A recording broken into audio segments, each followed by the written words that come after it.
Welcome to my channel Lions World. నేను ఈరోజు నా స్టైల్ ఆఫ్ కొబ్బరి రైస్ చేసి చూపిద్దాం అనుకున్నానండి. నేను ఒక హాఫ్ పీస్ కొబ్బరి తీసుకున్నాను.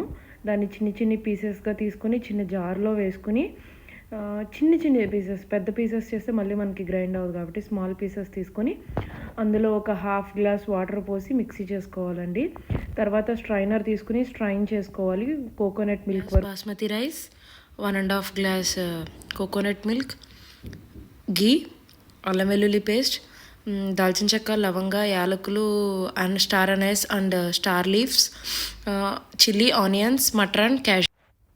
స్టవ్ ఆన్ చేసుకొని వెజల్ పెట్టుకొని కొద్దిగా ఘీ వేసి కొద్దిగా క్యాష్యూస్ వేసండి. అవి కొద్దిగా గోల్డెన్ బ్రౌన్ వచ్చినాక కొద్దిగా ఫ్రై అవ్వడానికి టైం పడుతుంది కాబట్టి కొద్దిగా సిమ్లో పెట్టుకుని అవి కొద్దిగా ఫ్రై అయినాక ఇందాక మనం చెప్పుకున్నాం కదండి, షాహీ జీరా, దాల్చిన చెక్క, లవంగ, యాలకులు, స్టార్ ఎనిస్, బే లీఫ్ వేసేసి అవి కూడా కొద్దిగా ఫ్రై అవ్వాలండి. ఫ్రై అయితే మనకి ఫ్లేవర్ పడుతుంది.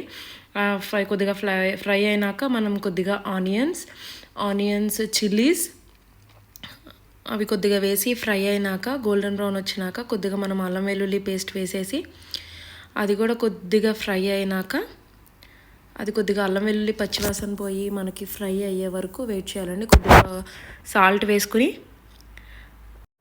ఆనియన్స్ కొద్దిగా ఫ్రై అయినాయి అని అనిపించి గోల్డెన్ బ్రౌన్ వచ్చినాక ఇందాక మనం తీసుకున్న కోకోనట్ మిల్క్, ఒక 1 గ్లాస్ ఆఫ్ రైస్కి 1.5 గ్లాస్ ఆఫ్ కోకోనట్ మిల్క్ వేసేసి ఇది కొద్దిగా ఎక్కువ బాయిల్ అవసరం లేదండి. ఎక్కువ బాయిల్ అయితే మనకి ఆయిల్ వచ్చేస్తుంది కాబట్టి జస్ట్ పొంగు వస్తే చాలు.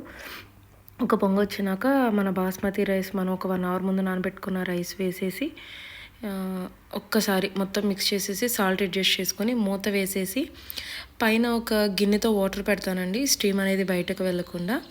నాకైతే ఒక 25 మినిట్స్ పట్టింది అంతే. వేడివేడిగా కోకోనట్ రైస్ అనేది రెడీ అవుతుందండి. టేస్ట్ బాగుంటుంది. Just give it A try అండి.